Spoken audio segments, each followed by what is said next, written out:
وعلى آله الطيبين وعلى أصحابه أجمعين وعلى من تبعهم بإحسان إلى يوم الدين وعلينا معهم برحمتك يا أرحم الراحمين.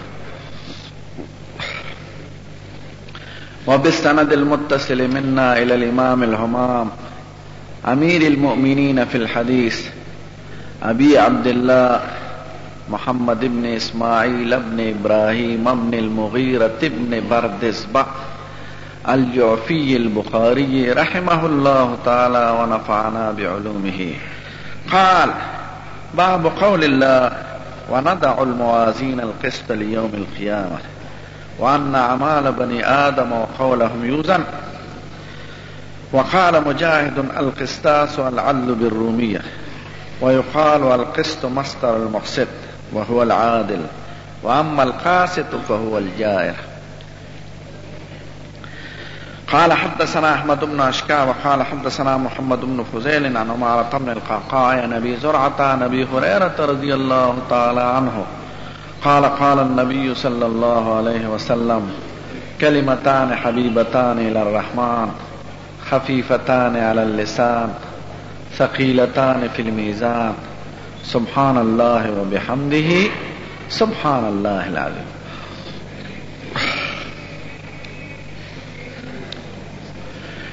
امام بخاری رحمه الله چې کوم کتاب یا باب یا ترجمه ذکر کوي نو هغې کې یو څو مباحث وي. دلته هم یو څو بحثونو ته خیال لرئ. اول بحث د هغې عنوان ځان سره دا یاد لرئ: ربط الخاتمة بالفاتحة. د دې رستی باب د کتاب د حدیث تعلق د اول باب د اول کتاب او د اول حدیث سره څه دی؟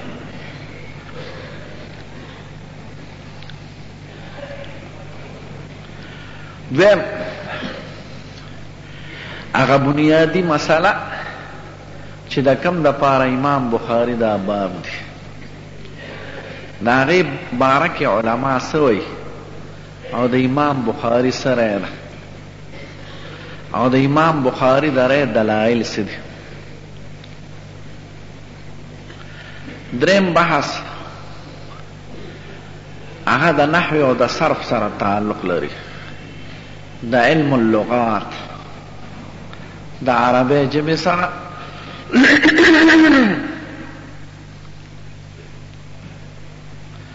څلورم هغه شرح او معنا د حدیث شریف ته. پنځم د تصوف سره څه تعلق دی د دې حدیث شریف. او شپږم هغه وجه د انتخاب د دې حدیث شریف ته په آخر د کتاب کې. امام بخاری په ټولو احادیثو کې د دې حدیث شریف انتخاب ولې کوي او په آخر کې راوړي؟ خړومبۍ خبره چې د هغې عنوان دی ربط الخاتمة بالفاتحه، د آخر تعلق د اول سره سره. امام بخاری رحمه الله یو کمال کړی هغه دا ده چې دا کتاب یې ټول تړلی دی او په دې تاسو پوهېږئ او زده کړي دي چې چا بخاري شریف وي. په ابوابو کې دا حسن ترتیب او په کتابونو کې دا اعلی ربط دا بل چا نه دی کړی. خنو ربط الخاتمة بالفاتحه د آخر مناسبت د اول سره سره.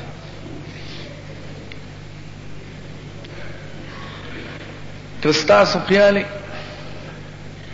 نو ډېمبي کتاب په بخاري شریف کې دی کتاب الایمان، او آخری کتاب په بخاری شریف کې دی کتاب التوحید والرد علی الجهمیة وغیرهم. شروع د ایمان نه کړی دا آخری بحث په توحید ختمی. توحید د ایمان جزء اعظم دی، ځکه د ایمان بنیادی اصول درې دي: توحید، رسالت او قیامت. نو شروع په ایمانیاتو کړی دا او خاتمه په ایمانیاتو کړی دا. ایمان اشرف د موضوعات او د معلوماتو دی، نو په اشرف شروع کړی دا او په اشرف او افضل باندې ختمی. دا تا او ما ته ښایي چې د مسلمان جون هغه د ایمان او د توحید نه شروع کیږي او په ایمان او توحید باندې ختمیږي. که ستاسو خیالي ماشوم چې پیدا شي نو غوږ کې ورته اذان کیږي، په غوږونو کې ورته اعلان د توحید د خدای پاک د رسالت د مصطفی علیه الصلاة والسلام وشي. بیا چې سړی مري نو د ځنکدن وخت کې تلقین د کلمې د شهادت سنت دی. نو شروع د ایمان نه، خاتمه په ایمان. که ستاسو خیالي دی منځونو ته نو د سبا ړومبي مونځ هغه 2 رکعاته سنت د سبا د مونځ دی. رکعتین د فجر په ړومبي رکعت کې قل یا ایها الکافرون وینا سنت ده، او په وروستي رکعت کې قل هو الله احد. بیا چې منځونه ختمیږي د ماښام ماسوتن نو آخري مونځ د وترو دی، او د وترو په آخري 2 رکعتونو کې دا سورتونه بیا مقرر دي: قل یا ایها الکافرون او قل هو الله احد. دې ته سورتین د توحید او د اخلاص وای، د نفي د شرک د خدای نه. دا تا ته او ما ته ښایي چې را بیدارېدل د خوب نه دا داسې دي لکه د مرګ نه چې سړی را بیدار شي، او بیا د وترو آخر وخت کې چې داغی نو اوس به ورپسې اوده کېږي. اوده کېدل د مرګ رور دی، نو آغاز د جون دی او انتها د جون دی ستا د خدای په ایمان، د خدای په توحید باندې. یو مشهور حدیث دی او په بخاری شریف کې مونږ وایي کتاب الجنائز کې چې من کان آخر کلامه لا اله الا الله دخل الجنه. امام محمد ابن حسن شیبانی په خپل سیر کبیر کې یو بل روایت ذکر کړل، هغه کې دا دی: من کان اول کلامه لا اله الا الله واخر کلامه لا اله الا الله دخل الجنه. چې سړی اوله کلمه لا اله الا الله او اخره لا اله الا الله نو دی به جنت ته ځي. امام بخاری د قشان کمال کړی. شروع د کتابونو 103 کتابونه دي پکې، په ایمانیاتو ده، انتهام په ایمانیاتو. بیا کم خیالي نړومبی باب هغه د بدء الوحی دی. باب کیف کان بدء الوحی الى رسول الله صلی الله علیه وسلم. وحی څنګه شروع شوی ته رسول الله مبارک ته علیه الصلاة والسلام. وحی خو کلام الهی ته وای. نو شروع د امام بخاری د وحی نه ده، او آخری بحث که تاسو ته یادي نو هغه مسله د کلام د باری تعالی. د په کلام د باری تعالی باندې دا مختلف ابواب کې ښودل. نو شروع د کلام الهی نه ده، ختمول په کلام الهی ده. القرآن کلام الله غیر مخلوق ولفظنا به مخلوق، تلفظنا به. الکلام کلام الباری والصوت صوت القاری. دا مونږ چې قرآن شریف وایو دا د خدای په خبرې دي او आवाज زما. نو په مسله د کلام باندې د مباحث ختم کړي. کلام د دوی په زمانه کې یو نزاعي مسله د هغې په بیان او د هغې په حل باندې ابواب ختم کړي. بیا درته خیر بیا که ستاسو خیالي نو په دې کتاب بخاري کې هر قسمه ابواب وو، خو د قیامت په عنوان باندې باب نه دی تیر شوی. خیال هم دی که نه؟ په ایمانیاتو تیر شو، ورپسې کتاب العلم، بیا کتاب الطهارت، بیا کتاب مواقیت الصلاة، بیا نور کتابونه راتلل ټول ختم شو. د قیامت په موضوع نه کتاب کې ښودی شوی دی او نه باب. نو دا آخري کې د قیامت خبره راوسته، ځکه قیامت آخري په منزل دی. نو باب وندع الموازین القسط لیوم القیامه، په قیامت یې خبره ودروله، ځکه قیامت نه پس خو رفتار ختم شي. نو ختمول یې په قیامت کړي دي. د دې ټول جهان خاتمه واپس راځي، دا په قیامت راځي. بیا که ستاسو خیالي لومبی حدیث شریف چې په بخاري کې ذکر دی، هغه دا حدیث دی انما الاعمال بالنیات وانما لكل امرئ ما نوى فمن كانت هجرته الى الله ورسوله فهجرته الى الله ورسوله ومن كانت هجرته الى دنيا يصيبها او امرأة يتزوجها فهجرته الى ما هاجر الیه. نو اول حدیث د الاعمال بالنیات د نیت سره تعلق لري. دلته وایي دغه اعمال چې بنا په نیت ده، دا اعمال به د قیامت پرست تللی کېږي. وان اعمال بني آدم وقولهم یوزن، اعمال چې د هغې دپاره نیت ضروري دی، دا به د قیامت پرست تللی کېږي. نو اول نیت شو، بیا عمل شو، بیا وزن شو. که ګورم دغه شان ترتیب چې سړی یو عمل شروع کوي نو اول نیت وکړي، نیت مخکې بیا عملي. د اعمالو په سلسله کې دا ټول ابواب او کتابونه راغلل، او آخري منزل وزن دی د دغه عملونو. نو نیت اول د اعمالو شو، دې ته مصدر د اعمالو وایي، او وزن آخر د اعمالو، دا نتیجه د اعمالو ده. بیا هم که خیالي نو یو دنیا ده یو آخرت. دنیا کې د عملونو دار و مدار په نیت دی.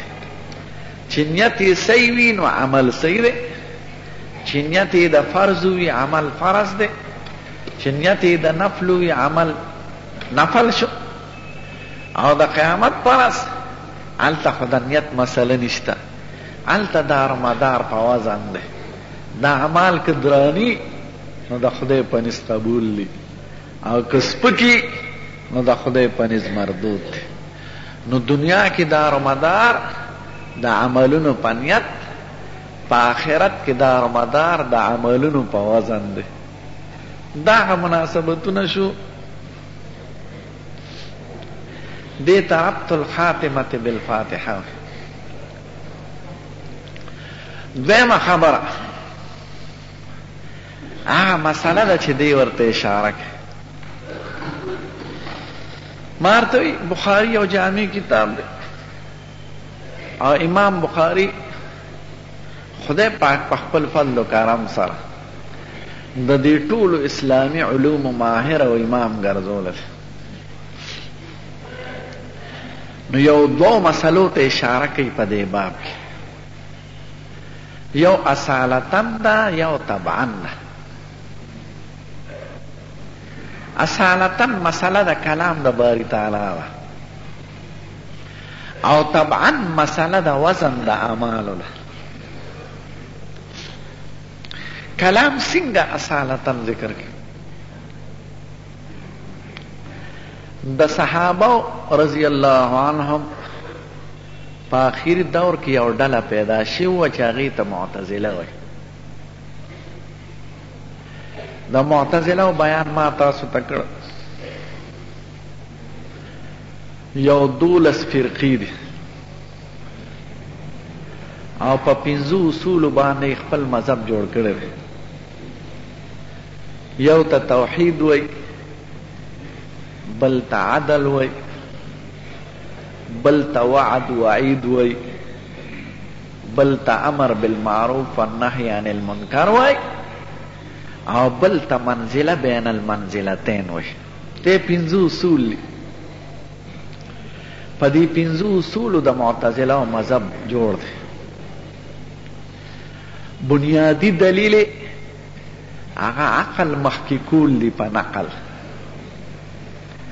چې عقل او نقل کې د هغوی په خیال کې اختلاف راشي نو عقل زیات معتبر او حجت ګڼي، نقل نه یا انکار وکړي یا پکې تاویل وکړي. د خدای د صفاتو نه چې د انکار کړی دی د خپل عقل په اعتماد کړی. نو د معتزله یو څو مسلې لوی لوی ملیان پکې تیر شوي. دا یاد لرئ د هرې مذهبي فرقې چې ګمراه کېږي نو مشر به یې مولی. امی سړی په مذهبي رنګ کې څوک نشي ګمراه کول. نو ملایان مشرانو لاره کې مه کېنوئ.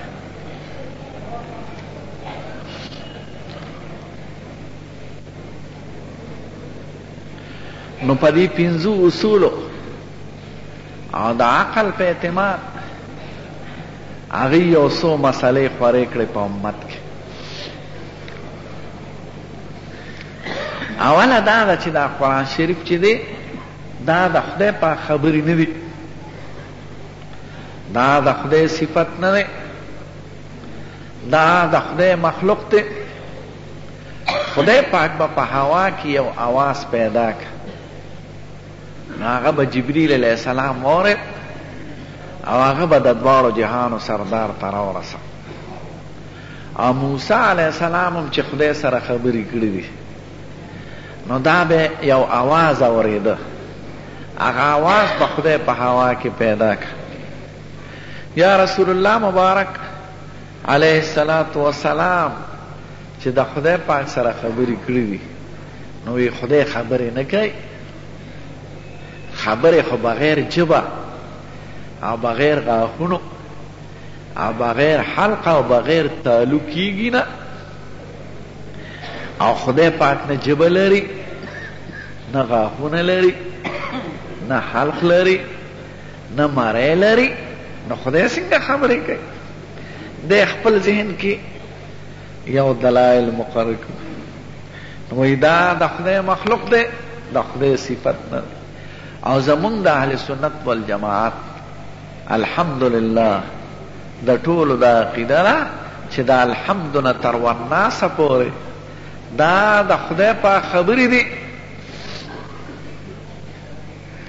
دا خبرې به کله رسول الله علیه السلام برای راست اورېدې د خدای نه، خدای به ورسره خبرې کولې، او کله به د ملایکې په واسطه.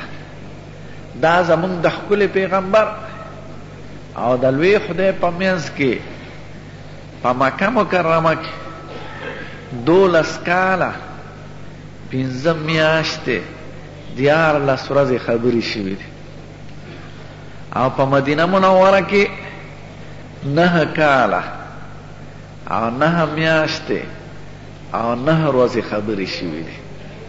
دا دواړه چې راجمع کې نو د دې نه 22 کاله 2 میاشتې او 22 ورځې جوړېږي چې براله نو د حضور پاک په صحابو کې 140 پورې لیکونکي صحابو نو چې څوک به موجودو په هغې به یې ولیکه. ښه معتزله وایي دا د خدای خبرې نه دی، او اهل سنت وایي په دې کې جګړې شوي دي. یو لوی عالم دی امام شافعی سے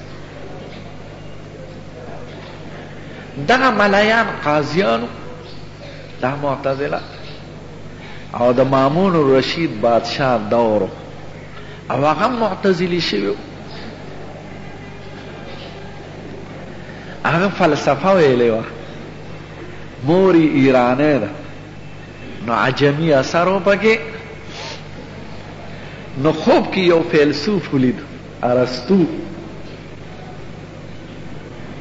ارسطو ته وای خوب کې ویني چې په تخت ناست او مزیدار شکل یې نو دی ورغې سلام و کلام یې وکړ بیا ارسطو ته وای ما ته څه نصیحت وکړه نو هغه ورته وای دو خبرو ته خیال لره اوله دا چې خدای یو منه د توحید قائل اوسېږه دویمه دا ده چې عقل څه ته صحیح وایي دغې ته صحیح وایي او چې عقل کوم څیز ته غلط او خطا وایي دغې ته غلط وایي دا د معتزله اصولو اسم فیلسوفو بس متاثره شو معتزله شو کم وخت قاضیان ټول معتزله مقرر کړ نو شافعی سے به راغست ویسا عقیده ده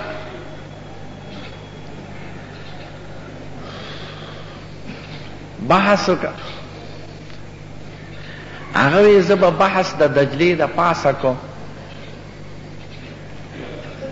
ما سره به د دجلې د پاسه څوک په مسله کینی زه به ورسره بحث دی لا په دریاب د پاسه روان دي مسله پې کېښود او کېناسته وی که څوک بحث کوي دلته دی د چا پلار هم نشو ورته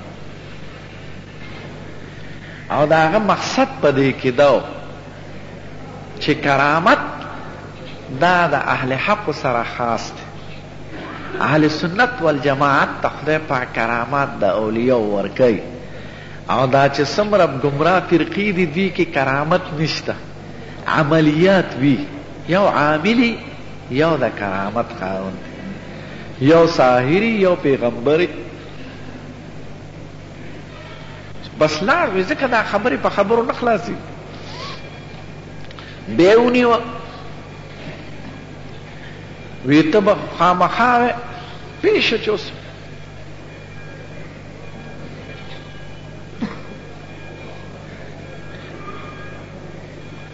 نو وی ښځه به د منبر د پاسه اعلان کومه چې قرآن شریف څنګه کتاب جمعې ورځ ته منبر ته وخت اوس بادشاه علماو هغه معتزله او تنګ کړ نو دی وای تورات شریف زبور شریف انجیل شریف قرآن شریف ټولې صحیفې د خدای دا پنځه واړه داسې کړئ وی دا پنځه واړه حادث او مخلوق دي معتزله خوشحاله شو پرېښو څوک شاګردان ورل وی دې صاحب دا دې څه دا خو د کفر خبره وی ما ګوتې یادې کړي وي ما وی دا پنځه واړه دا پنځه څه یادومه خپې وښکلې بغداد ته لاړ د هغه شاګرد لوی عالم امام احمد یې ونیو د اهل سنت مشر مجلس ته یې راوسته د بادشاه او قاضیان چاپېر شاګردان هم ورسره وو خو څه به یې وی زه چې روان وم دا مې یقین و چې ماله به کوړې راکوي انسان دې یریږي وی یو غل مخې له راغی ما ته وایي یا امامه یا عالمه یا احمده زه سل کرته په غلاګانو کې نیولې شوی او ما اوسه پورې د یو غلا اقرار نه دی کړی نو تا د خدای د دین دپاره بوزي او وال به خورې نو ګورې پام کوه چې ونه یېرې وی دی غل لاله دا زړه مضبوط کړ ما وی خدای غل په غلا کې اقرار نه کوي او زه دې د خدای د دین په باره کې سستی وکړم چې مجلس ته ورغلو بادشاه ناست دی قاضیان ناست دي ما ته توجه کوه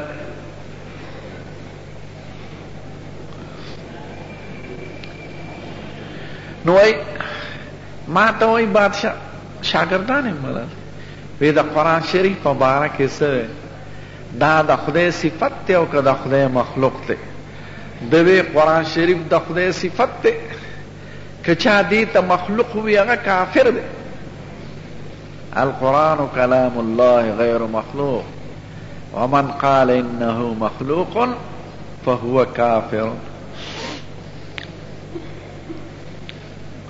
بس قاضیان حکم کوي دبله کوړی ورکړي کوړی په شروع شو ټول مجلس دی هغه وخت کې فوجي کوړی به وي هنټر چې یو غزاري وو نو دی وی بسم الله چې دویم غزاري وو دی وی انا لله چې دریم غزاري وي دی وی لا حول ولا قوة الا بالله چې څلورم غزاري وو دی وی لن یصیبنا الا ما كتب الله چې څه خدای مقرر کړي هغه به رارسي چې پنځمې وو پرتوغاښ وشلېد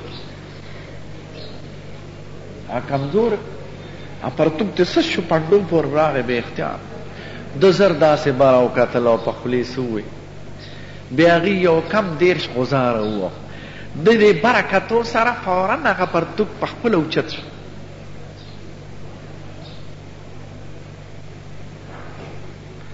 یو کم دېرشمې کوړۍ باندې را پرېوت بې خوده شو بیا یې پرېښود بیا شاګردان وړی دی چې څوک ورسره راغلی بیا چې په خود شوی نو یو شاګر ورته وي قربان ستا چې دا پرتوخ کته شو تا بره وکتل تا څه ووې وی خدای ته مې سوال وکړ او خدای ته مې وی اللهم انی اسألک باسمک الذي ملأت به عرشک ان كنت على الصواب فلا تهتك لي سترا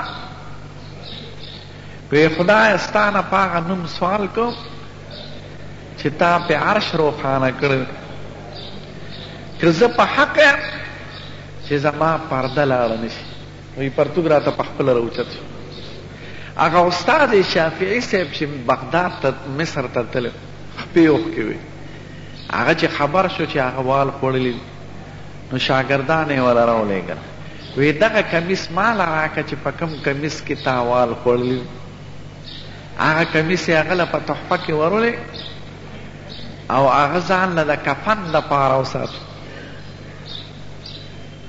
او د دې والو نه مخکې شافعي صاحب خوب ولید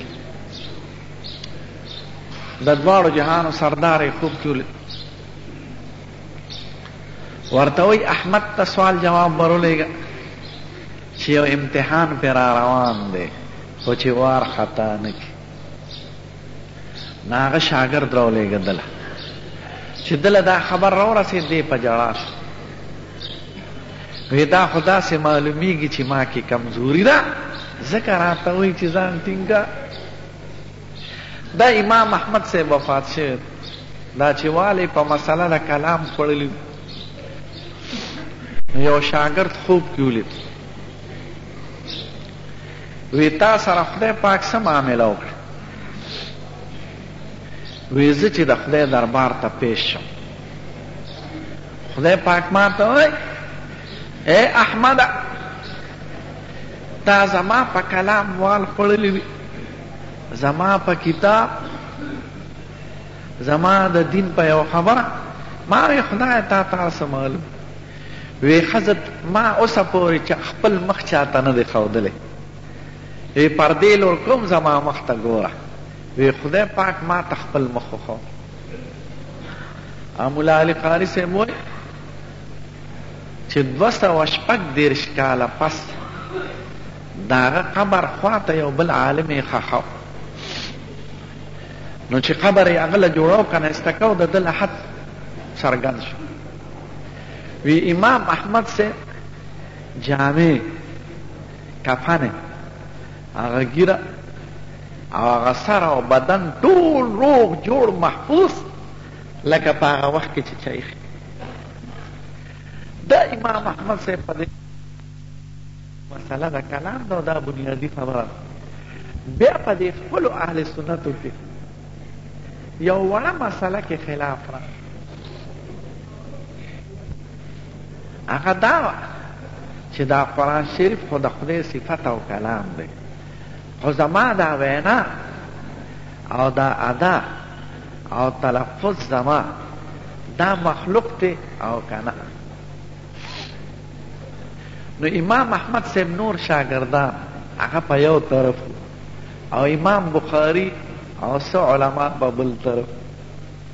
هغوی دا وی چې د خدای کلام خو که چا ورته مخلوق وي کافر دی، خو که چا دا وی چې لفظنا به مخلوق فهو مبتدع، که چا دا وی چې تلفظ بالقرآن دا زما عمل لی دا مخلوق دی نو دا بدعتی دی.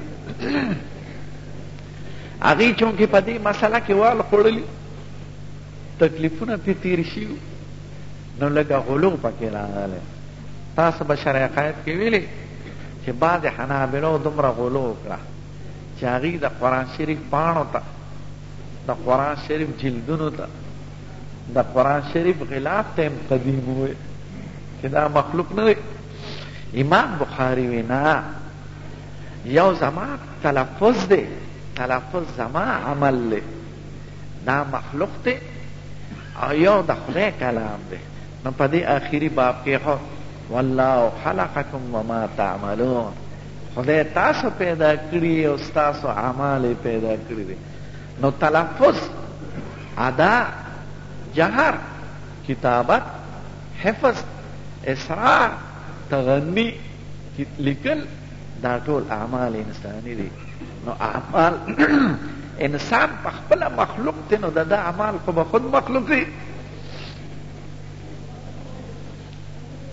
په دې کې د یو بل استاد سره واسطه راغلی وه نساپور کې او د هغه د وجې نه ده ورته نساپور پرېښود او بخارا ته راغی. دغې مسلې ته دې اشاره کوي. نو په دې وروستي باب کې بنیادي دغه مسله مقصود ده، دا وزن پکې طبعا ده. هغه په دې طریقه ثابتوي چې د انسان دا لوستل دا به ده ته دلیل کېږي د قیامت پر ورځ. که دې قرآن شریف وایي، که دې دعا کوي، که دې ذکر کوي، دا به ټول د قیامت پر ورځ دلیل کېږي. نو که دا د ده عمل نه وي، د ده کسب نه وي، د ده کار نه وي، نو دا به ده ته څنګه دلیل کېده؟ په دې ثواب بنا دی، په دې عذاب بنا دی. قرائت کله فاجر ته منسوبیږي او کله صالح ته. باب قراءة الفاجر والمنافق وأن أقوالهم وأن قراءتهم لا تجاوز حناجرهم. معلومه دا شوه چې دا د انسان عمل دی. نو خلاصه دا شوه چې الکلام کلام الباری والصوت صوت القاری. د خدای کلام د خدای کلام دی او آواز د انسان دی. زه یو شعر ویم د رحمان بابا: ګوره هسې کردګار دی رب زما چې صاحب د کل اختیار دی رب زما. دا خو زما کلام نه دی، د چا کلام دی؟ د رحمان بابا. خو اوس ما ووی نو آواز زما دی، تلفظ زما دی، ادا زما ده. دغه شان که یو عربي شعر وی: قفا نبکي من ذکرى حبیبی و منزلی بسقط اللواء بین الدخول فحوملی. دا د امرؤ القیس شاعر شعر دی چې د دواړو جهانو د سردار نه مخکې تېر شوی دی. نو هېڅوک به دا ونه وایي چې دا شعر د دې ملا بادر دی یا د دې ګلبدین شاه دی یا د ډیران شاه، بلکې دا وایي دا شعر د چا دی؟ دا د امرؤ القیس شاعر شعر دی. خو ووایي چا؟ دی ملا بادر وایي. نو دغه شان الکلام کلام الباری والصوت صوت القاری. فالقرآن کلام الله غیر مخلوق وتلفظنا به مخلوق، یعنی اداؤنا به، قراءتنا ایاه، تغنینا به، کتابتنا ایاه، حفظنا له، دا ټول اعمال انسانی دي او انسان سره د اعمالونه مخلوق دی، نو زما تلفظ مخلوق شو. دا صحیح مسلک دی چې امام بخاری خوښ کړی دی او دا د حضرت امام ابو حنیفه نه رحمت الله علیه نقل. دا اصلي مسله شوه. دویمه مسله چې وزن د اعمالو دی، ما ورته ویل مې کلام سره تعلق لري. معتزله په جمله خبرو کې دا چې د قیامت پر ورځ به عملونه نه تللی کېږي، هغې وي دا زموږ عقل نه مني. دا ړومبۍ خبر یو خبره پاتې شوه چې هغې وي چې کلام خو بغیر د خولې او غاښونو نه کېږي نه، او د خدای خوله او غاښونه او ژبه نشته، نو خدای پاک څنګه خبرې کوي؟ دا د قمقلتوب خبرې دي، ځکه چې د خدای پاک ذات زمونږ د پوهې د حد نه بالاتر دی، نو د هغه صفات هم زمونږ د پوهې د حد نه بالاتر دی. دنیا کې ګوره اوس خبرې کېږي، ژبه نشته، ټیپ ریکارډ کې خبرې کېږي، د باجې په ریکارډ کې خبرې کېږي، په کیسټ کې خبرې کېږي، نه ژبه لري، نه غاښ لري، نه تالو لري او نه حلق لري. خدای دنیا کې مثالونه پیدا کړي.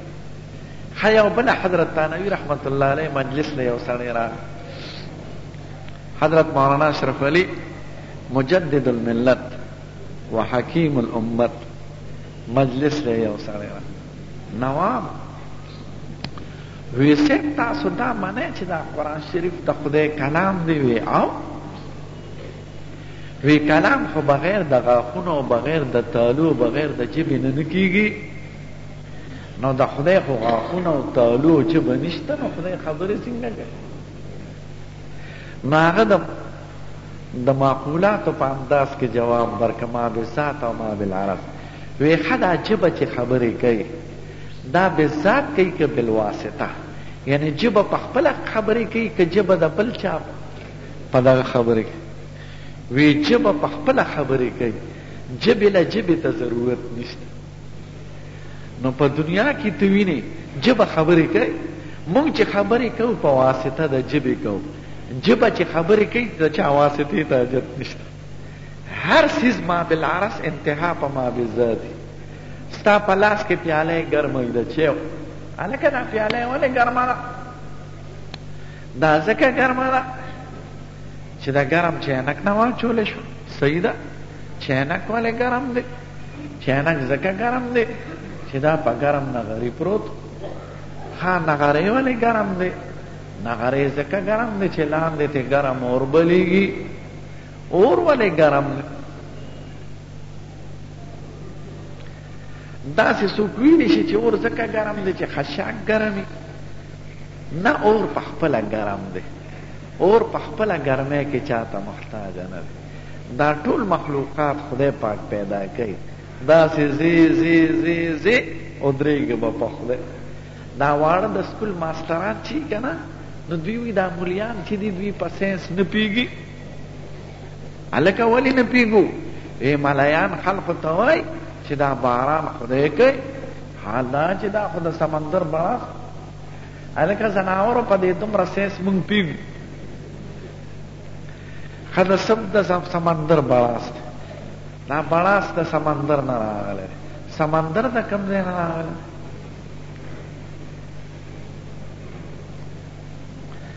نو هلته ودرېږي، وي یاره دا بس د خدای په قدرت دی. نو بل څه داسې خو څوک نشي ویلی چې سمندر د غر نه راغلی، هغه غر به د کوم ځای نه راغلی؟ هر ځای کې چې د کیو او د کهه سوال ودرېږي، ما بالذات ته خبره ورسېږي، هلته به د خدای ذات ویني. نو مونږ وایو چې دا اسباب د خدای په قدرت کې دي. نو مونږ ستا نظر د اسبابو نه هغه اقوا طاقت چې مسبب الاسباب دی په هغه ودرول غواړو، او ستاسو نظر لنډ دی. د وړوکي طالب دومره نظر چې هغې وی جوړې دا بجلی په دې بټن کې ده، چې بټن ښکته کړي نو بجلی بله شي.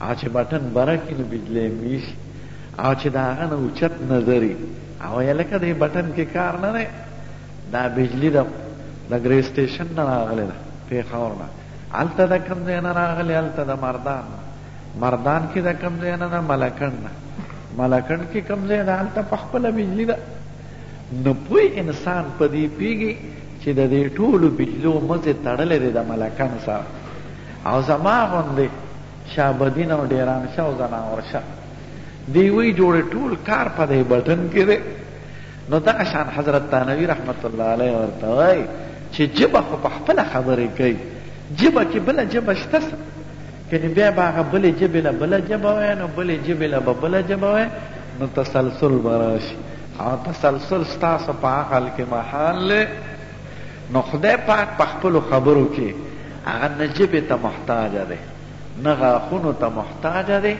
نه تالو ته محتاج خدقه شان د وزن خبره معتزله وایي د قیامت پر ورځ به عملونه نه تللي کېږي دا زموږ عقل نه مني هلکه ولې ستاسو عقل نه مني وی د دوو وجو نه زموږ عقل نه مني اول خدا چې عمل یو کیفیت دی یو فعل دی یو ادا ده یو عرض دی هغه په سترګو نه ښکاري ټوس شی نه دی مادي شی نه دی په لاس نه نیولی کېږي نو چې یو شی ثقل نه لري یو شی جسم نه لري یو شی کثافت نه لري یو شی جوهر نه دا هغه ټول څنګه عمل خو اذا وجد فتلاشا دی ختم شي دویمه دا وایي چې آخر د خدای پاک ټول تساجر د عملونو ټول خدای هغه څوک کوي چې د عمل د حقیقت نه نه خبر ټول خو د چابړي فروش کار دی چې د صابون وزن ورته نه معلوم د ټیپر وزن ورته نه معلوم د ګوړې وزن ورته نه معلوم نو وی تلی خدای پاک ته خو د هر چا عمل معلوم دی د هغه اخلاص معلوم دی د هغه درد او مینه معلومه ده نو خدای پاک ټول څه کوي امام بخاري دا هغه دویمه طبعا مسله ده چې وزن د قیامت په ورځ د اعمالو حق دی دې دپاره دوه دلیله وایي په باب او په حدیث کې او د عقلي خبرو جواب دی اوله دا ده چې دا په قرآن شریف ثابت دی قرآن شریف کې دی کوم آیات ته چې اشاره کوي دا 18مه پاره کې د سورت انبیا کې وندع الموازین القسط لیوم القیامه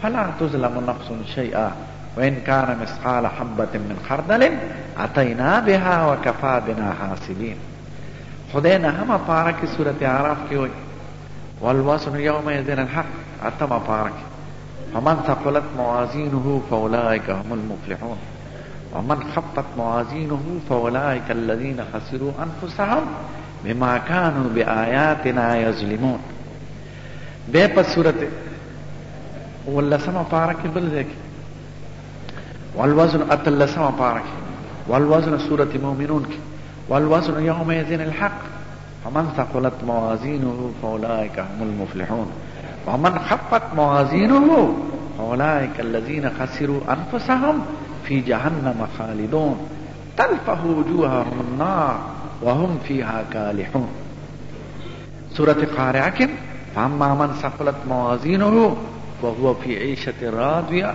وأما من خفت موازينه فأمه هاوية نو د قرآن شریف په بشمارو آیتونو کې دا راغلي دي چې د قیامت پر ورځ به عملونه تللي کېږي بیا د حضور مبارک په بشمارو احادیثو کې دا راځي چې دا به تللي کېږي لکه په هغې احادیثو کې دا حدیث شریف هم دی ښه د اسلام د عقایدو بنیاد د خدای په کلام او د رسول الله مبارک په ښکلې خبرو دی دا بنیادي اصل د دې په مقابل کې عقل مه پیش کوه زناوره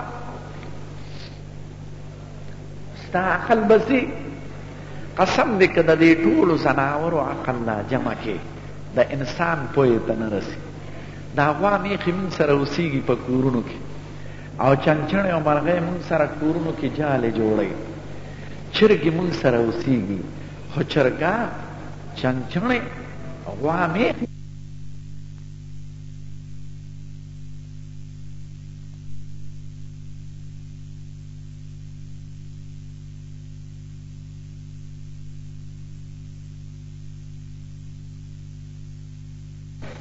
دویم دا ده چې دې زما خیرخوا دی دریم دا ده چې دې زما په مرض پیش نو تپوسونو ته حاجت نشته لکه یو ډاکټر له چې سړی لاړ شي او په ډاکټر یې د دریو خبرو یقیني اول دا چې دا په رښتیا ډاکټر دی جعلي نه دی دویمه دا ده چې دې زما په مرض پیش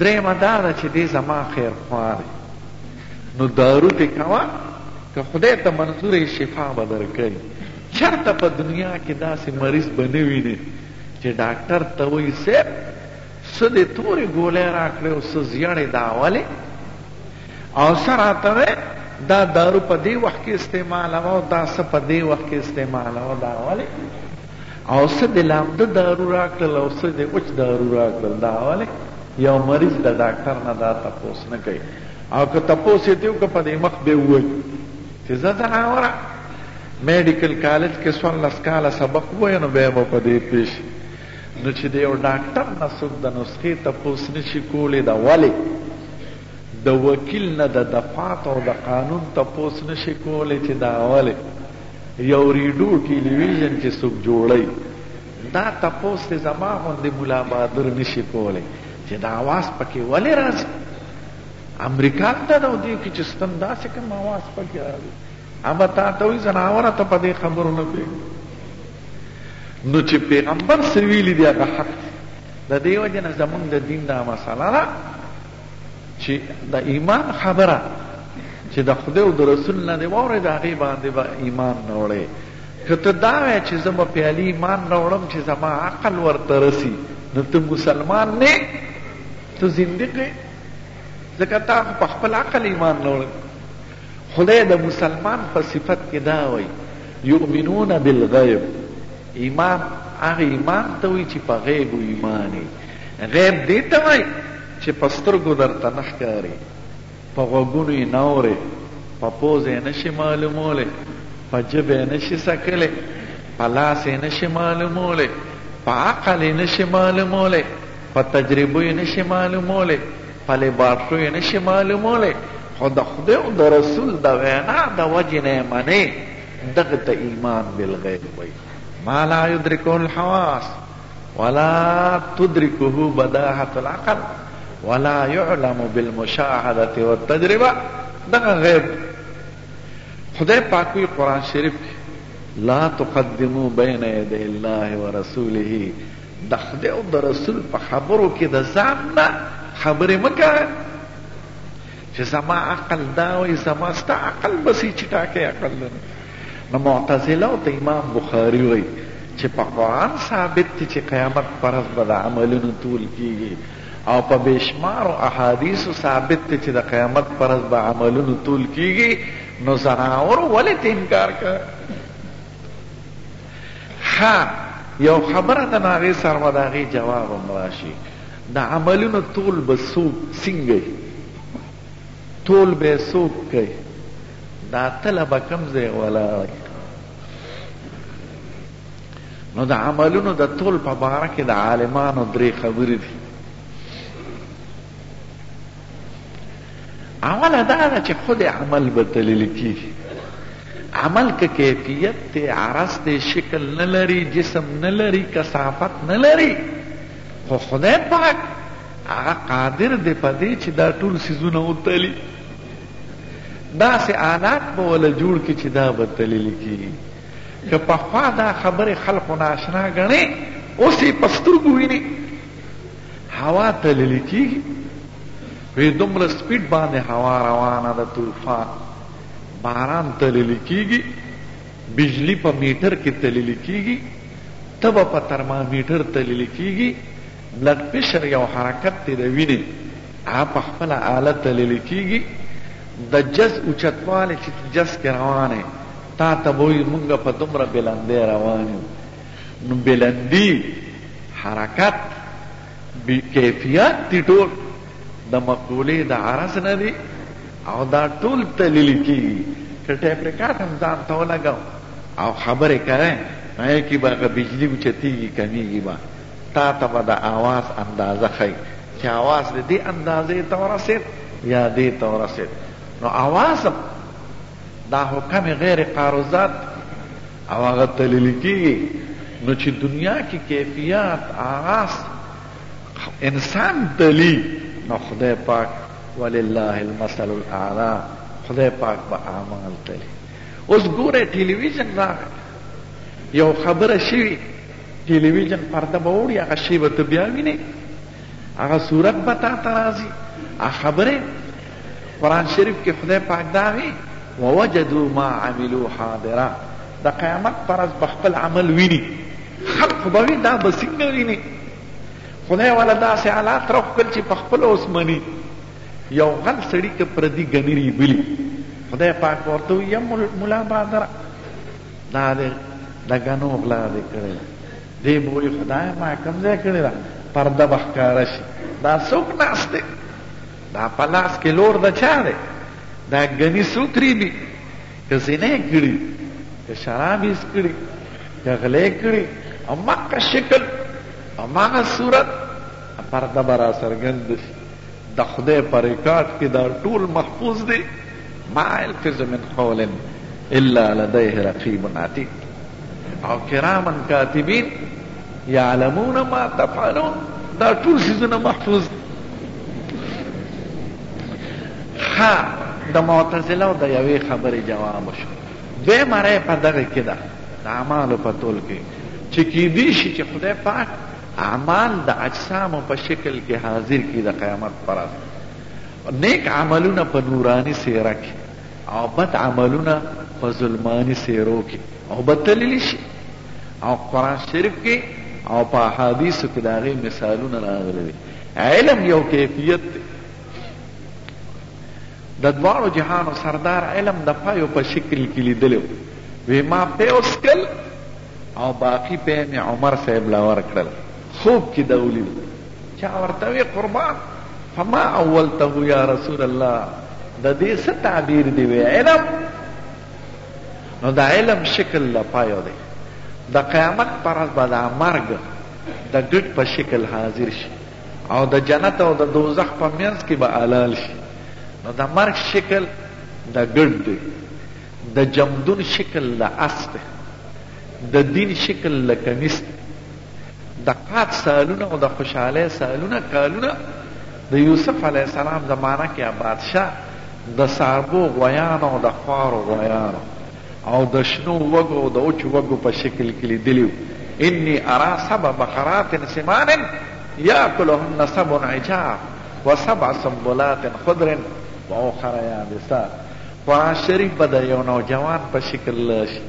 د دواړو جهانو سردار وای تاسو بخاري کې ویلي وي چې ما خوب کې ولیدل چې یو توره بلا شیشکه ببر سرې توره موره ښځه د مدینې نه ووتله.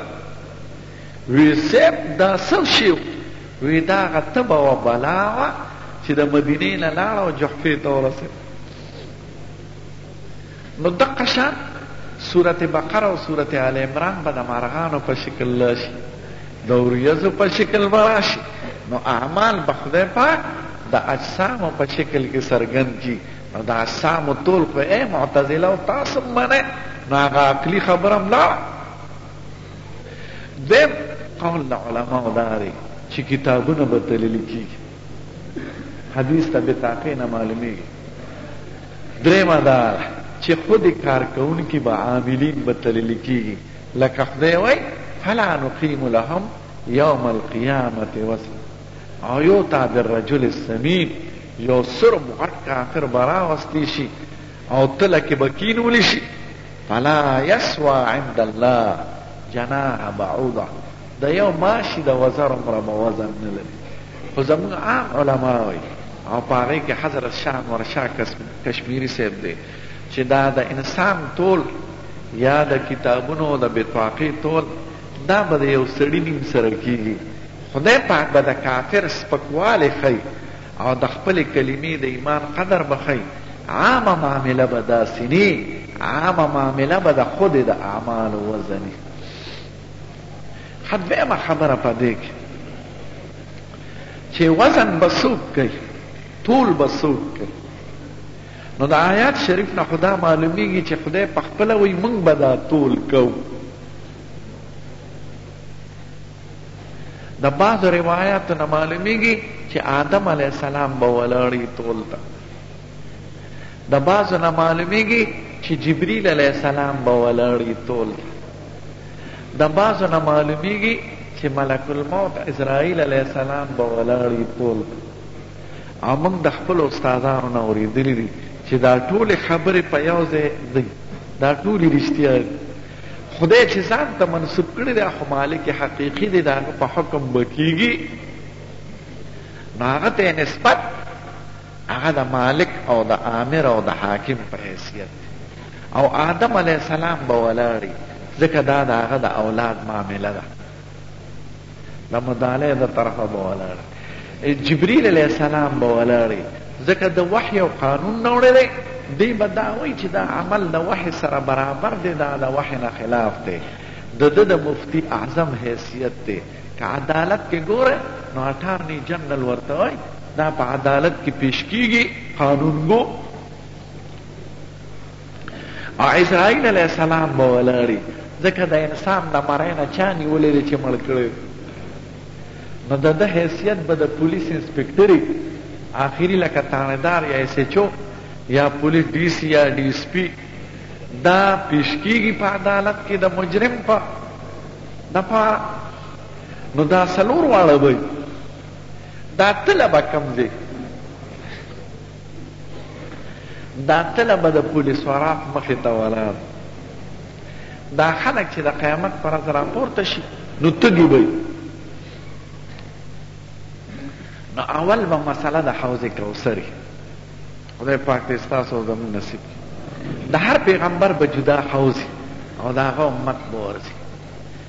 بیا به د حساب کتاب شروع شي، عمل نامې به تقسیم شي. د عمل نامو د تقسیم نه پس به تحقیق شروع شي، بحثونه جګړې، څوک به انکار کوي څوک به اقرار کوي، ګوان به پیش شي، پیغمبران لاسونه خپې ټول به ګویو کړي چې حق حق شي او باطل باطل شي، نیک په نیک ثابت شي او بد په بد ثابت شي. نو اوس به طول کوي. نو طول آخري مرحله ده په قیامت کې چې د چا نو بیا ورپسې پولیس ورات دی. د پولیس ورات مخې ته تله به ولاړه. نو چې څوک کامیاب وي خو د سترګو په شان به تېر شي. دا پولیس ورات چې خلک وایي د ویښته نه نرم دی، نری دی او د اوبو نه نرم دی، دا د هر چا دپاره نه دی. د پولیس ورات شکل داسې دی لکه په سټیشن کې چې دا پل جوړي، داسې ختلي بیا داسې تلي بیا داسې کوشي وي. په دې شکل پولیس ورات دی. لاندې د دوزخ دی، بره پل داسې لوی ارک دی. څوک به پکې مزې کوي، څوک به پکې ناست دي، څوک به پرې تېر شي پته به هم ورته ونه لګي. او چا دپاره به داسې لکه داسې. نو دا مسله ښه د وزن په باره کې د هغې عقلي دویمه خبره وه چې خدای پاک ټول ته څه حاجت لري. نو د دې جواب دا چې خدای پاک د عدل خاوند دی، د انصاف خاوند دی. هغه که څوک عذابوي نو هغه ته به وښیي چې ستا دا بد عملونه دي، د دې د وجې نه عذابېږي. لئلا یکون للناس علی الله حجة بعد الرسل. خدای ته خاصه معلوم دی هلته عدالت به ګوان به دعوه به. دا پیغمبران به ولې ګوی کوي او لاسونه خپې به ولې ګوی کوي؟ خدای ته خو معلوم دی. نو چې څنګه د لاس او خپو ګوی ده څنګه د پیغمبرانو ګوی ده، په دې مجرم دقه شان به د عملونو ټولې خدای خپل عدل او فضل ښودل غواړي. که چاله سزا ورکوي چې د خدای عدل څرګند شي چې خدای بې وجې څوک نه نیسي، او که څوک معاف کوي چې د خدای د احساناتو قدر وکي چې ما سره خدای فضل دا دیم بحث و چې ختم شي. دریم دی الفاظو ته ګورئ، د صرف او نحو سره تعلق لري. وندع الموازین القسط لیوم القیامه. موازین د موزون جمع ده، لکه مفاعیل او مجاهیل د مفعول او د مجهول. یا موازین جمع د میزان ده، ظاهره دا دیمه ده، لکه د مفتاح جمع مفاتیح راځي. نو کی به دومونږه تلې د قیامت پرد. د لفظ د آیات نه خو بیا دا معلومیږي چې ډېرې تلې به. نو څوک وایي د هر امت لپاره به جدا تلی، خو د احادیثو نه معلومیږي چې اصلي فی یوم القیامه وان اعمال بني آدم وقولهم یوزن. عمل به تللی کیږي او قول. اعمال جمع او قول مفرد دی. دا ولې؟ نو په حاشیه کې ستاسو په حاشیه کې قولم جمع ذکر کړی ده، نو بیا خو خبره خلاصه شوه چې اعمال او اقوال دواړه به تللی کیږي. خو په اصل کتاب کې اعمال جمع دی او قول مفرد دی. دا ولې؟ نو که تاسو کتاب کتلی نو هغې نه معلومیږي چې عمل ځکه جمع ذکر دی چې دا عمل د انسان د مختلفو اندامونو سره تعلق دی، د لاس سره، د خپې سره، د سترګو سره، د پوزې سره، د غوږ سره. او د قول او د وینا تعلق صرف جبې سره دی. نو چونکې د قول مصدر او منبع یوه ده، نو قول مفرد ذکر شو. او د اعمال و منابع ډیر دي، نو اعمال جمع ذکر شو. وقال مجاهد القسطاس والعدل بالرومیه. دا خو په تاسو ویلي د امام بخاري چې قرآن شریف کې یو لفظ راشي او بل ځای کې هغه شانت راغلی، یا په حدیث کې راغلی او په قرآن کې، نو دی هغه ذکر کوي که لږ مناسبت یې نه هم، نو د قسطاس او د قسم ماده یوه ده. نو د قسطاس معنی درته ذکر کړه. قسطاس په 15مه پاره کې ذکر دی، سورت بنی اسرائیل کې وزنوا بالقسطاس المستقیم ذلك خیر و احسن تأویلا. نو ماده یوه ده بحسب زوائد. دا عدل توی په رومي جبه کې، یا اقوم الموازین یا میزان العدل. خپه رومي جبه کې وای، نو په قرآن شریف کې څنګه راغی؟ رومي خو عربي لفظ نه دی، نو په قرآن شریف کې عجمی الفاظ شته. نو دې باره کې د علماو درې رې دي. اوله رې دا ده چې په قرآن شریف کې عجمی لفظ نشته. دا که راغلی دی نو دې ته د قبیلې د مترادف اللغات نه وایي. یو لفظ په مختلفو جبو کې مستعملي، لکه صابون مونږ په پښتو کې وایو، په اردو کې وایو، په فارسی کې وایو، په عربی کې وایو. زعفران، تنور. نو عدل مطلب د دا دی چې قسطاس په عربی کې مستعمل دی او په رومي کې. داسې نه چې رومي لفظ د رومي په حیثیت راغی، نه، جمع ده. اوس قرآن شریف کې تنور ذکر دی، وفارت تنور. نو د دې مطلب دا نه دی چې قرآن شریف دا لفظ د پښتنو نه راغشتی دی. پښتانه سي ټیک د پښتو کې مستعمل او په عربی کې. نو قرآن شریف کې غیر عربي لفظ نشته. خو هغه لفظ چې تا تحکاری دا په دواړو جبو کې مستعملي. دویمه رای دا ده چې نه، قرآن شریف کې غیر عربي الفاظ شته، خو د عربی په جامه کې راغلی دی. الف لام یې پې خېجولی دی، تنوین یې پې راوسته دی، اعراب یې پې جاری کړی دی. نو شکل، تشکیل، اعراب، خواص مکبره د عربی جبې هغه پې رالل. نو هغه لفظ عجمی، هغه عجمی پاتې نه شو، هغه عربي شو. درېمه دا ده چې نه، قرآن شریف کې عجمی الفاظ راغلي دي، خو یو لفظ دوو دریو څلورو سره د قرآن شریف په عربیت باندې څه اثر نه پروزي بلسان عربي مبین. لکه دا لفظ شو قسطاس، یا مشکات شو په 18مه پاره کې، یا سجل شو په 18مه پاره کې، یا رعد شو، یا سجیل شو. علم تر کیف سجیل. نو سجیل، مشکات، رعد، او قسطاس دا غیر عربی الفاظ دی خو په عربی کې مستعمل دی. خو یقال القسط مصدر المقسط، قسط مصدر د مقسط دی، مقسط عادل مصدر قسط دی. اوس د طالبانو یو سوال دی چې مقسط خو اسم فاعل د ثلاثی مزید فی نه دی، نو د دې مصدر خو اقساط راځي قسط نه راځي. نو ستاسو حاشیه کې لیکي چې قسط مصدر المصدر وای، د اقساط د قسط نه جوړ دی او اقساط نه به مقسط جوړ دی. د مطلب دا دی چې قسط عدل ته وای، خو په معنا د عادل د قسط نه لفظ نه جوړیږي، قاصد بنوي مقسط بوي. اوس قاصد چې قرآن شریف کې راغلی دی، واما القاسطون فکانوا لجهنم حطبا، سورت جن کې ناغي مستر قسط قسط په فتحې د قاف هغه ظالم ته وي. ګورې یو باب به یو وي په مستر کې فرق دی، قسط یقسطو او قسط یقسطو، چې مستر قسط کې نو عدل او چې مستر قسط کې نو ظلم. لکه عدل یعدل عدل او عدل یعدل عدول، نو عدول اعراض ته وای، عدل انصاف ته وای.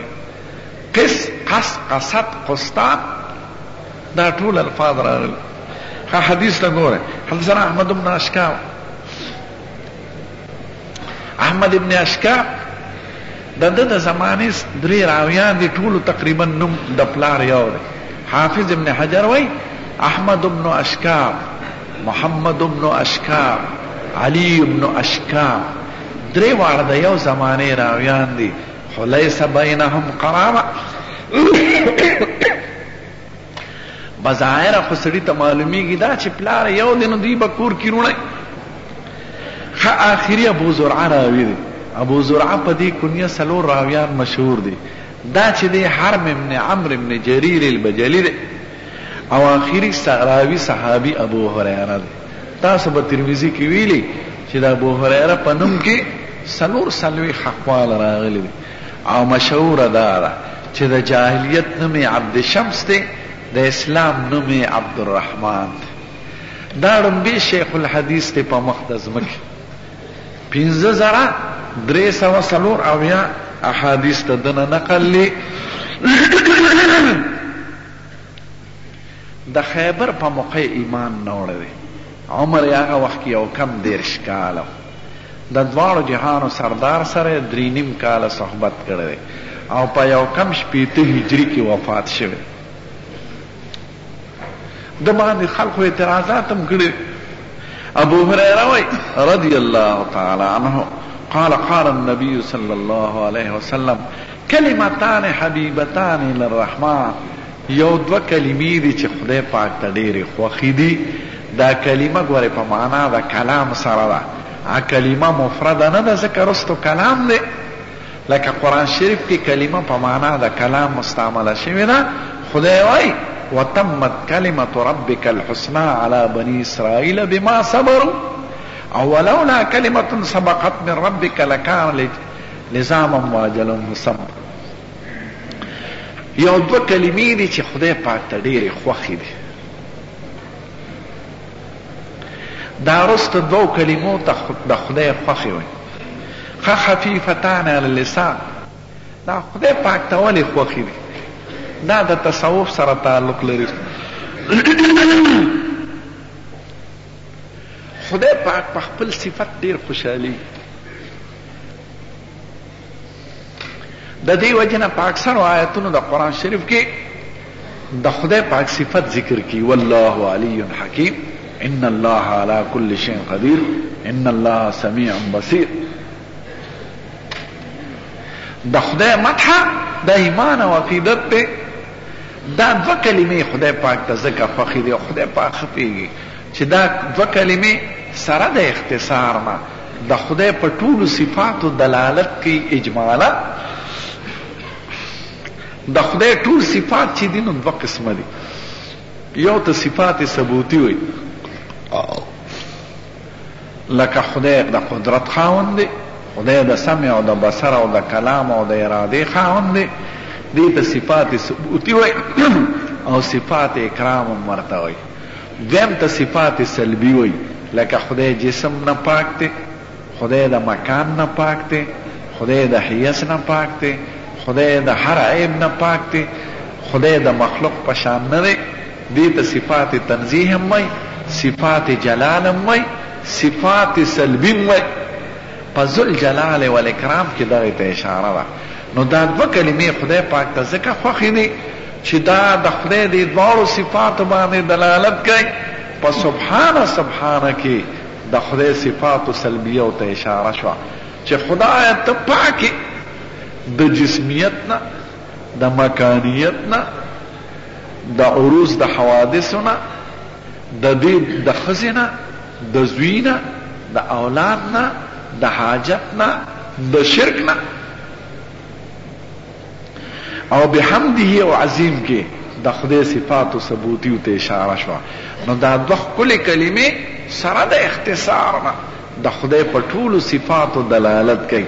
نو چې سړی دا ووایي د حقیقت کې د خدای ټول صفات ووایي، نو چې د خدای صفات ووایي نو خدای په ډېر خوشحالېږي.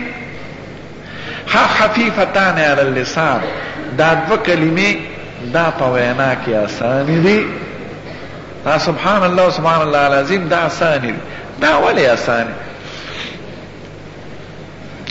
نو علما د صرف او د نحوی وایي چې اسم آسانی په نسبت د فعل، او بیا په اسم کې معرب آسانی په نسبت د مبنی، او په معرب کې منصرف آسانی په نسبت د غیر منصرف. په دې دواړو کلمو کې فعل نشته، اسما دی خالص، مبنی نشته، معرب دی خالص، غیر منصرف نشته، منصرف دی خالص. دی خوارازه مخه منصرف دی خالص. نو اسماء معربه منصرفه خالص پکې موجود دي. نو د دې وجه نه په جبه آسان دي. دیمه د صرف ملایان وایي چې حرف حلقی یا هغه حروف چې قریب المخرجی دا چې په یو ځای راشي نو کلمه کې سختی راځي. حرف حلقی چې په یو ځای راشي لکه ترکتها ترع الحعاء، نو دې کې حرف حلقی یو ځای نه راځي. یا قریب المخرج لکه لیس قرب قبر حرب قبر، په تلخیص کې ویلي دی وقبر حرب بمکان قفر وليس قرب قبر حرب قبر. نو دی کی اغا قریب المخرج حروف پا یوزین درانلے. او ثقیلتان فی المیزان پتلک بدا درنیوی. دا باب سره مناسبت پا دی جمله کی دی چه دا اقوال دی چه تللکی با دا قیامت پاس دا دی لستل دا انسان عمل لی.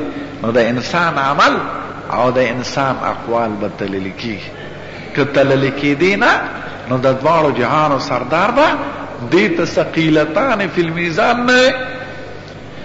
حاغت و کلمی کم دی سبحان الله و بحمده سبحان الله العظیم. سبحان صیغه دا مصدر ده، دا دی فعل ثلاثی مجرد استعمالی. تاسو که قاضی ویلی منطقیان وای چې سبحان مصدر نه دی، اسم مصدر دی، ځکه اصل باب سبح یسبحون دی، نو اصل مصدر تسبیح دی، دا سبحان اسم مصدر دی. نو شاه مرشا صاحب وای منطقیان په عربی لغاتو سپیگ جاهلان دی، دا مصدر دی او دا دی باب په خپل د ثلاثی مجردونه استعمال لی. او شاهد عربی دا دی، دا شعر وای په خدا کی قبح الله وجوه تغلب كلما سبح الحجيج وكبروا احلالا. سبح ثلاثی مجرد نراغی. نو سبحان الله اصبح سبحان الله ونزهه عما لا يليق بجلاله، پاکی ویم خدایلا. نو سبحان مصدر دی او منصوب دی وجوبا بحذف عامله دی خورا. دعوو بحمده کی دعوو دا دا عطف دا پارا نه دی، حال دا پارا دی. نو اصبح سبحان الله متلبسا بحمده سبحان الله العظیم. گوری دا دی دوار جملو پا میز کی حرف عاطف نشتا، ځکه حرف عاطف پا آغا ذکر رازی چې هغه دو جملو کې تغایر من وجهن او اتحاد من وجهن وي. که دو جملې متحد وي من کل الوجوه یا منفصل وي من کل الوجوه نو الته کې عطف نه راځي. نو چونکې د دواړو جملو کې کمال اتصال دی نو عطف پکې نه دی راغلی. ها دا واو عاطفه نه دی. د دې داسې مثال دی لکه لا اله الا الله محمد رسول الله. دا دو جملې دي خو عاطف پکې نه دی. مثال دې کې د خدای د صفاتو ذکر راغی، دې کې د خدای ذکر راغی، د دې وینا، د دې مراقبه، د دې تصور کو، دا د تزکیه د اخلاق او د تربیت د نفوس او د تطهیر د عقاید سره تعلق لري. خاصه اخیری خبره یا لکه خبره مکه مخکې کوي کسان مخکې ځای نشته. دا چې کم کسان مراقبین دا سړی مه پرېږدئ.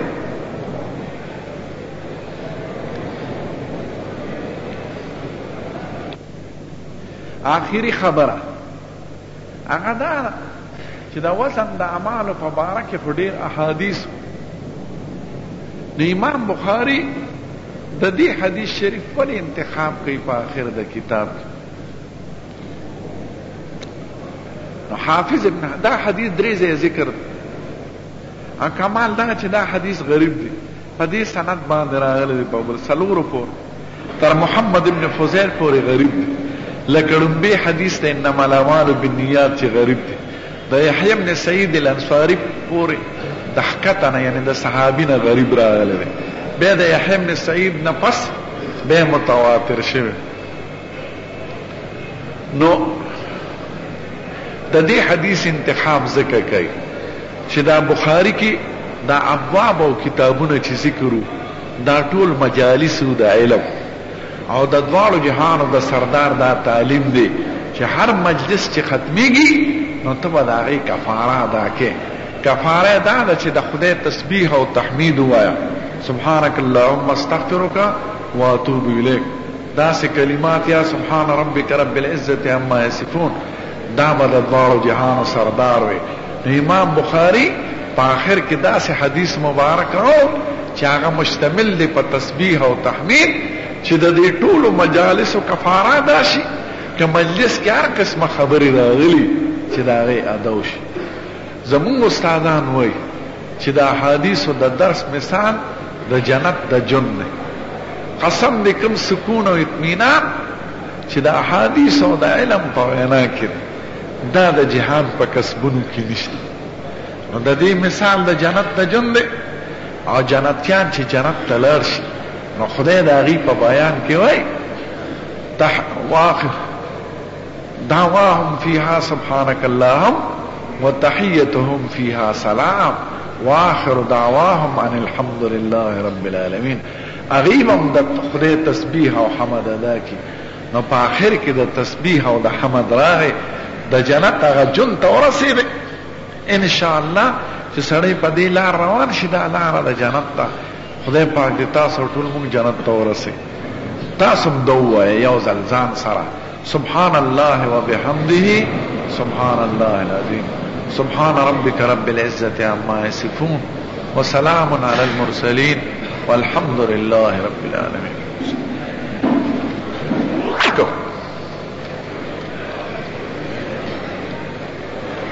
دا آیات در زمون د بزرگان او سلف و صالحینو دا طریقه ده چې ختم د قرآن شریف تم مسلمانان دا جمع کوي او د بخاری شریف ختم دیوبند کې چې به ختم د بخاری شریف کېده د بمبئی او د دیلی او د خاریو دا خلق براتلل ځکه دعا قبلېږي.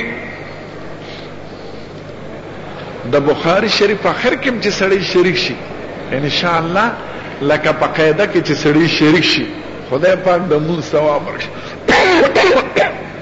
د جمع ثواب ورکړي. نو دعا وکړه الحمد لله رب العالمین والصلاة والسلام على سید الانبیاء والمرسلین. لږ ساعت خاموش شه طالبانو چپ شه دا په ولاړه په لاره کې چې ولاړ دي کینه الحمد لله رب العالمين والصلاة والسلام على سيد الأنبياء والمرسلين وعلى آله الطيبين وعلى أصحابه أجمعين. لا إله إلا الله الحليم الكريم سبحان الله رب العرش العظيم والحمد لله رب العالمين. نسألك موجبات رحمتك وعزائم مغفرتك ومنجيات أمرك والسلامة من كل إثم والعصمة من كل ذنب والغنيمة من كل بر والفوز بالجنة والنجاة من النار.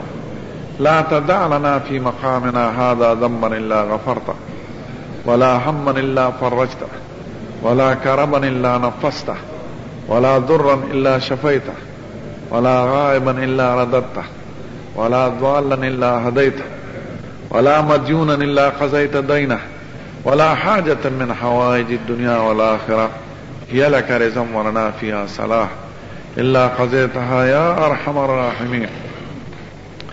اللهم إنا نسألك من خير ما سألك منه نبيك محمد صلى الله عليه وسلم ونعوذ بك من شر ما استعاذك منه نبيك محمد صلى الله عليه وسلم. خدای د بخاری شریف د ختم چې کوم ثوابونه او رحمتونه او برکتونه او احسانونه ستا د طرفه مقرر دي، خدای د هغې مونږ مستحق وګرځئ. دا حاضرین او غایبین او د دې مدرسې ټول متعلقینو ته خدای د دې مبارک ختم ثوابونه، د دې برکات، د دې خیرات دا ورته ورسې. په بخاری شریف او په احادیثو کې چې کوم ښکلي عقیدې او عملونه دي او اخلاق دي، خدای هغه مونږ کې پیدا کړي. او د کومو بدو عملونو او بدو عقیدو چې ذکر دی زمونږ د یارولو دپاره خدای د هغې نه مونږ وساتي. خدای د قرآن او د حدیث رڼا په دې ټول ملک کې خوره کړي. زمونږ د مشران په رښتیا مسلمانان کړي. د قرآن او د حدیث قانون او شریعت په دې ملک جاری کړي. دا مدرسه چې چا جوړه کړې ده حضرت مولانا فقیر محمد صاحب رحمت الله علیه او حضرت مولانا محمد اشرف صاحب رحمت الله علیه، خدای د هغې لوی درجې نصیب کړي. د هغې قبرونه هغه روضې د جنت وګرځئ. د هغې اولاد مولانا عبدالرحمن صاحب د دې مدرسې ټول خدمت کوي، زموږ محتمم دی. او د هغې خاندان او بچي ورونه خدای آباد لري.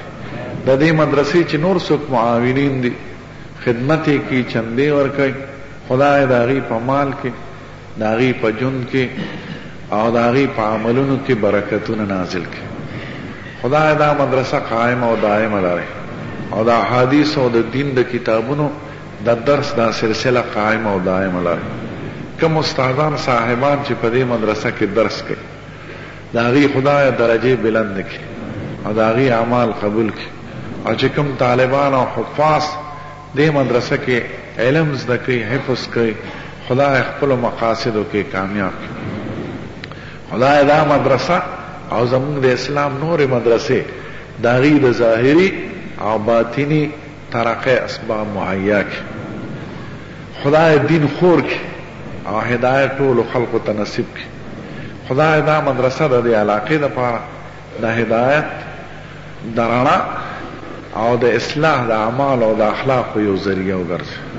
دې مجلس کې چې څوک راغلي او زړه کې چې څه حاجت او ارزو وي خدای ته هغه معلوم دی. خدای د دې عظیم کتاب د خاطره، د بخاری شریف د خاطره او خدای د حضور پاک د ښکلي کلام د خاطره د هغې ټول حاجتونه تر سره کړي. که چا کره مریضان دعا ورته وکړي چې خدای شفا ورکړي، د چا څوک مړه شوي دعا ورته وکړي چې خدای بخښنه نصیب کړي.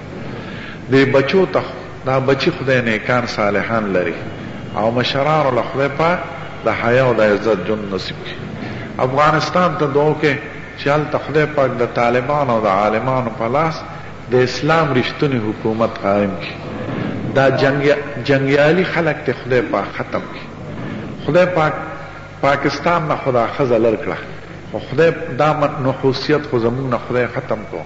خو خدای پاک ته نیکان صالحان چې په شریعت عقیده لري، په آخرت یقیني، د خدای نه یریږي او په رښتیا مسلمانانی، خدای زمونږ قیادت او مشري د هغې په لاس کې ورکړي. دې قوم ته هم هدایت وکړي که دا قوم پرشتیا ټیک وي نو دوی به دغه غلطو خلقو پسې نه وي روان. نو خدای دې قوم ته هدایت نصیب کړي او موږ د منحوس جمهوریت د ښځو د حکومت نه تر همیشه دپاره محفوظ وساتي.